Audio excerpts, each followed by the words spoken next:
Kanye West has officially reclaimed his industry throne. After dropping a new album and selling out a US stadium for the first time in years, he has transformed from an industry outcast back into its most powerful figure.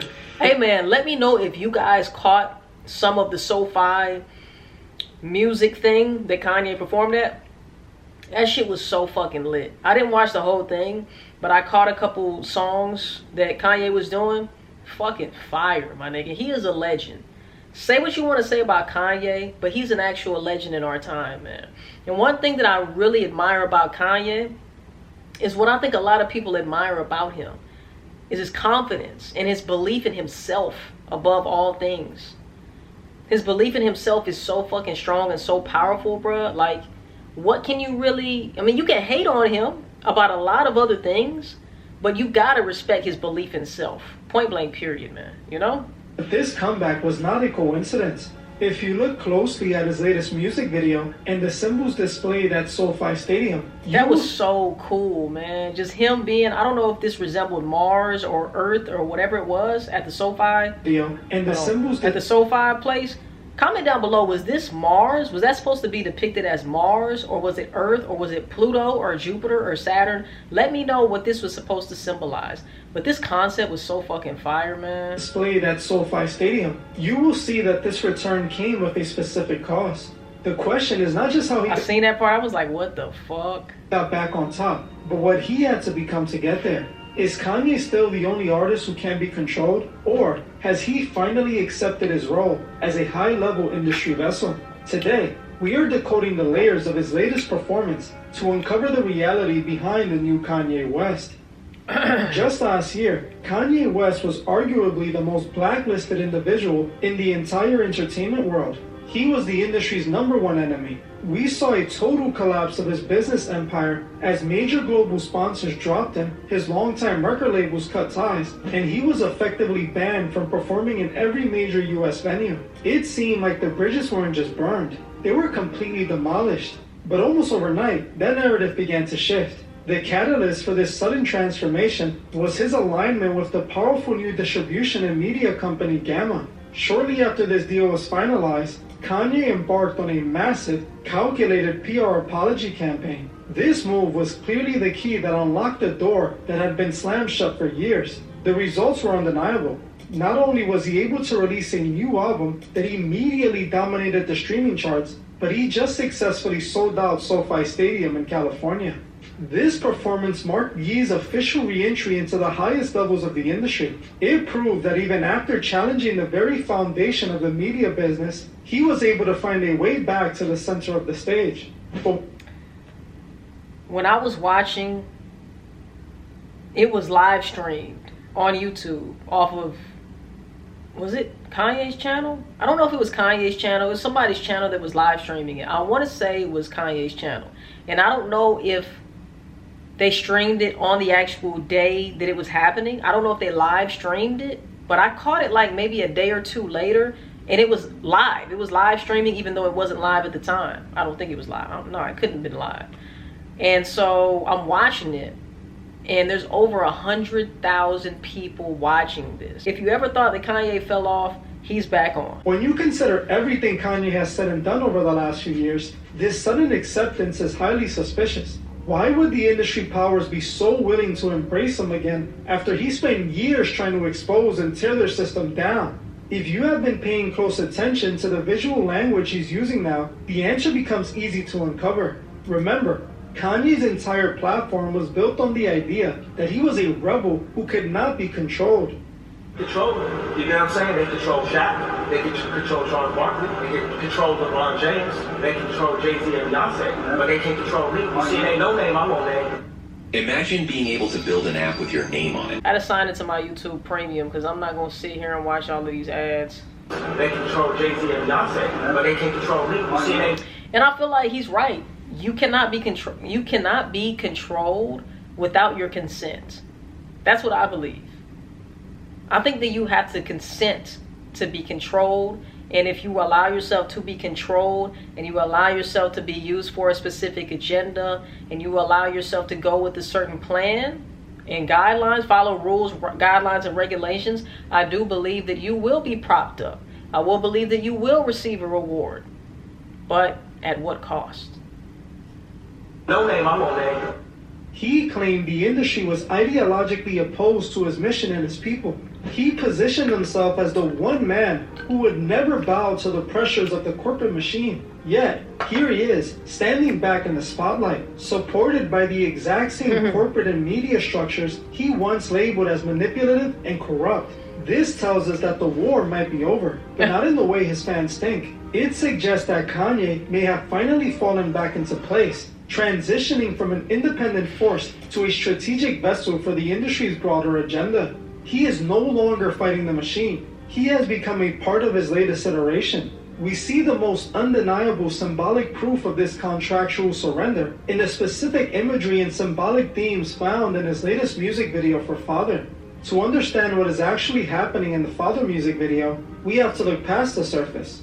For most people, it just looks like a collection of weird random images. But in the world of high-level media, nothing is random. Everything is a symbol used to tell a specific story. The entire video takes place inside a cold, empty church. Usually, a church represents a place of peace and tradition. But in this video, Kanye is showing us that the old world is being dismantled to make way for something new. Early on, we see a nun being arrested while a knight in armor stands by. For a normal viewer, this looks like a movie scene, but symbolically, the nun represents the old way of believing in God. By having her hauled away by the police, the video is telling us that the old rules no longer apply in Kanye's world. The knight represents the power and force. It's a message that the industry is forcibly clearing out the old guard to make room for a new kind of faith centered around celebrity. The most talked about part of the video is when the astronauts pull off Kanye's mask to reveal a gray alien. To understand this, you need to know a little about a belief called Gnosticism. Gnosticism is basically the idea that our human bodies are just suits or containers for a divine spirit that comes from the stars. In the video, Kanye is showing us that the Kanye West we see on TV is just a mask. Underneath, he is claiming to be a starseed, a being from another place who is just visiting Earth. The simplified meaning of this? He's telling us he doesn't belong to the human world anymore. He has ascended to a different level where he is no longer a man, but a vessel for a higher power. Notice that Kanye doesn't take off his own mask. Two astronauts do it for him, and then they drag him away. In the industry, astronauts or spacemen often represent the high-level handlers, the people behind the scenes who control the technology, the money, and the image of the stars. By having them unmask him, the video is showing that Kanye isn't even in charge of his own secret. The handlers are the ones who decide when his true form is revealed and when he is removed from the stage. While Kanye is being dragged out, Travis Scott walks in. He undergoes a wedding with two women at the same time. This is what occultists call a chemical wedding. This is a direct reference to this image here. Travis is showing himself following the same path as Kanye, using it to ascend. The very last shot is a man carrying a massive wooden cross, sitting down exactly where Kanye was.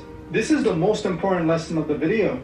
The seat is never empty. The industry is a machine. It takes a vessel, like Kanye, uses them until they are exhausted or unmasked, and then immediately brings in a new person to carry the weight. It's a never-ending cycle of sacrifice. In the background, there is a man who looks exactly like Michael Jackson. I never noticed Why him. would he be there? That's crazy. Michael Jackson was the ultimate example of a star who was consumed by the industry. Having a Michael Jackson look-alike watching the scene is like a hidden warning. It suggests that the cycle of using and discarding famous people is still happening. What does he have on his face, too? Is that hair, like bangs? Or it might be. I don't know. His face look kind of weird. Scene is like a hidden warning. It suggests that the cycle of using and discarding famous people is still happening. Michael was the vessel of the 80s and the 90s, and now Kanye is the vessel for modern times.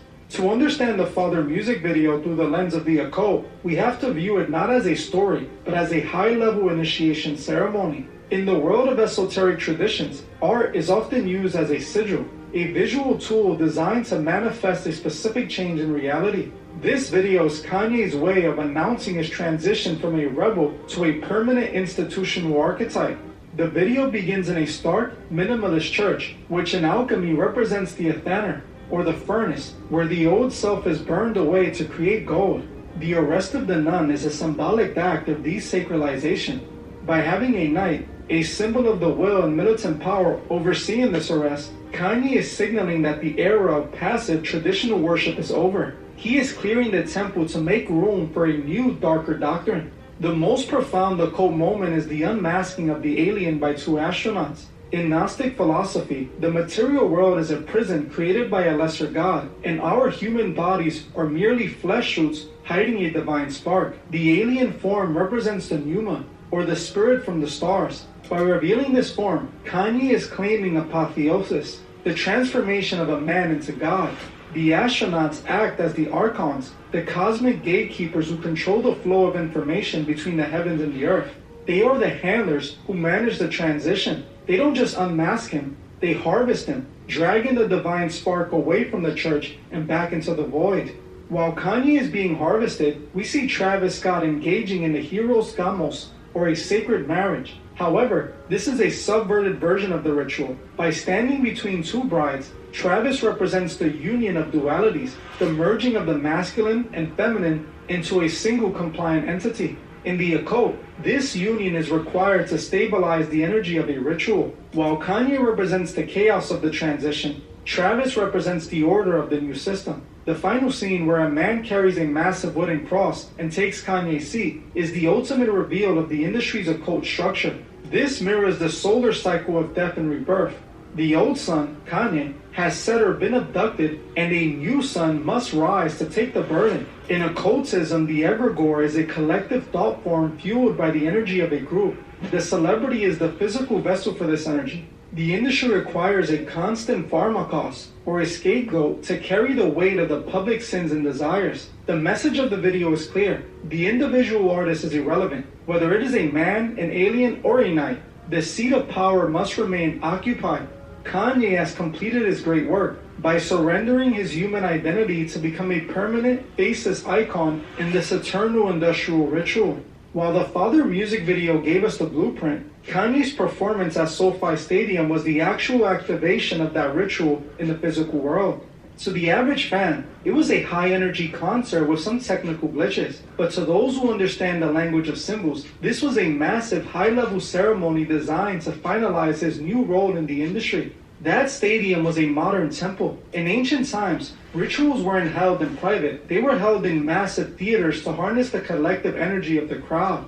By choosing SoFi Stadium, one of the most technologically advanced structures in the world, Kanye transformed a sports arena into a locus sanctus, or a sacred space. When you have 70,000 people focusing their attention on one central figure, that creates a massive energy field. In the occult, this is called an egregore, a collective thought form fueled by the audience. Kanye wasn't just performing songs, he was directing the focus of a mass initiation. We see that in the aesthetic of the void. The entire stage was covered in a thick, monochromatic fog, and the lighting was kept strictly industrial. This is the prima materia. In alchemy, this represents the void, or the first matter. Before you can create something new, you have to return everything to zero. By performing in a literal cloud of gray fog, Kanye was visually telling the audience that the old Kanye has been dissolved. He was performing from within the void, signaling that he is now a blank canvas, a perfect vessel for whatever the industry wants to project onto him. Once again, Kanye remained faceless. In esoteric traditions, the face is the seat of the ego. By removing his face, he ceases to be a human individual and becomes an archetype. He isn't a rapper named Ye anymore. He is a symbol of the artist who has been consumed by the work.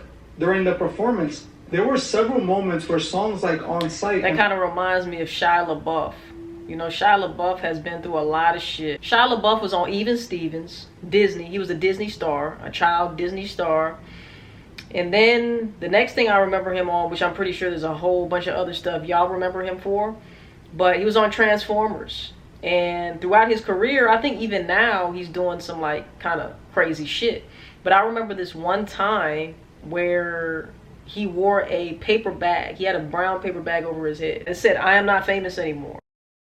That kind of reminds me of this, going faceless. Symbol of the artist who has been consumed by the work. During the performance, there were several moments where songs like On Sight and Power were intentionally stopped and restarted. Many fans thought these were technical errors, but from a psychological standpoint... No, it seemed very intentional. The fuck? I definitely listened to the Power performance, live performance. That shit was intentional. Wasn't no damn glitch. He said what he said. Run that shit back. That's what he said. Wasn't no glitch. This is a tactic called frequency recalibration. By consistently breaking the rhythm, the performer keeps the audience in a state of hyper-awareness. It forces the crowd to disconnect from their expectations and submit to the director of the event. It's a way of proving who is in total control of the environment. One of the most significant parts of the night was the appearance of Northwest alongside Travis Scott. I didn't see In this. high-level occultism, power is often viewed as a mantle that must be passed down. By bringing his daughter onto the stage in this specific industrial setting, Kanye is signaling the continuation of the bloodline. He is showing the world that the legacy is already being prepared for the next generation. This mirrors the ancient myth of the father, Osiris, passing his kingdom to the son, Horus. It's a message that the industry isn't just about one person. It's about an eternal cycle of icons that never truly ends. The Sofi performance was the public baptism of the new Kanye West. He went from being an outcast hiding in the shadows to a faceless false god standing in the center of a stadium. And just look at the performance. You can clearly feel the dark, eerie energy coming off of it. In this specific moment, everything is pure red, flashing lights, showing the same imagery we've seen from many of these performers that many deem dark and demonic. Kanye didn't return as a rebel. He returned as a conductor. By the end of the night, the message was clear. Kanye has accepted his position within the industry. He has traded his individual voice for a permanent seat in the corporate temple. He is no longer the man fighting the machine. He is the face, or rather, the mask of the machine itself. The new Kanye isn't a man fighting for his voice. He is a high-level conductor for an industry that has moved past traditional artistry and onto the realm of mass psychological influence.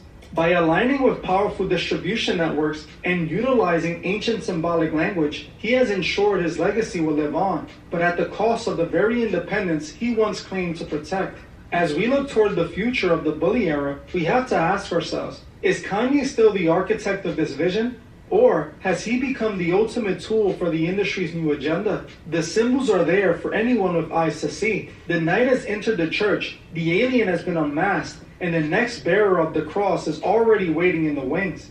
Kanye West didn't just make a comeback, he completed a transformation. He is no longer the industry's enemy. He is the most sophisticated vessel. The evidence is clear, but the final interpretation belongs to you. Has Kanye truly returned to power, or has he simply found a new way to play a very old game? What's truly sad is that even after Kanye spent years calling the industry corrupt, he then pushed his daughter into that very same industry.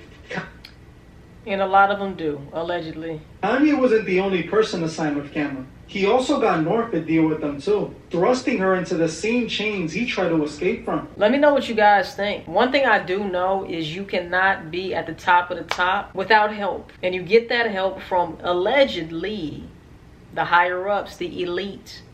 They're the ones with the keys that can get you in the door to be able to take your career and your status and your talent to a whole nother level. So if you're doing well, I hate to say it, you're probably down with the team, allegedly. But what do I know? I don't know anything, man. Let me know what you guys think. Kanye going from a rebel, being blackballed, shadow banned, just negatively, heavily in the news, to once again being born again, kind of in a way, and being at the top like he was before. I couldn't believe that he was performing on such a big stage and such a large magnitude again, being that he went through all of that shit and he was talking all of that shit for so long. And he was so against the industry. So to go from that to sell out an arena like SoFi, 70K people, you know, that's pretty big. So I'm not making any accusations here or allegations here, but I want to know what you guys think. You think the old Kanye West who stood on what he believed in and went against the industry, do you think that that Kanye West is still here now? Or do you think that that Kanye West is now gone? Let me know what y'all think.